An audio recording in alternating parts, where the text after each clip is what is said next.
পর্যটন নগরী কক্সবাজার, প্রতিদিন যেখানে ভিড় জমে হাজারো পর্যটকের, কিন্তু এই ভিড়ের আড়ালে সক্রিয় হয়ে উঠেছে নতুন এক প্রতারণা চক্র।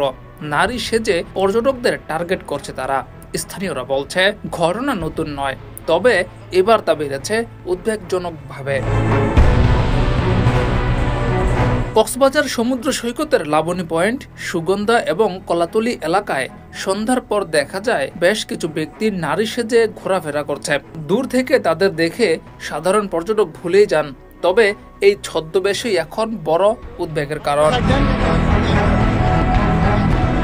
স্থানীয়রা জানিয়েছেন, নারী ভেবে কাছে এগিয়ে গেলেই বিপদ, পড়তে হয় পরিকল্পিত ফাঁদে, কখনো ছিনতাই, কখনো ব্ল্যাকমেইলের শিকার হতে হয়।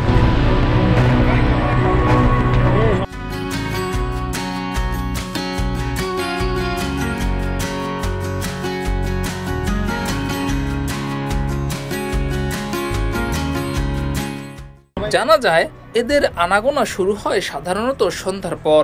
যখন অন্ধকার নামে তখনই এরা নারী সেজে বের হয়ে আসে। পুলিশ দেখলে সরে যায়, পুলিশ চলে গেলে আবার আসে, এবং এদের প্রধান টার্গেট পর্যটক। স্থানীয়রা জানিয়েছেন, কোনোভাবে পর্যটকদের যদি ফাঁদে ফেলে একটু নির্জনে নিয়ে যেতে পারে, তাহলেই তাদের কাজ শেষ। সেখানেই পর্যটককে শূন্য করে বিদায় করে তারা। ডেস্ক রিপোর্ট, যুগের চিন্তা।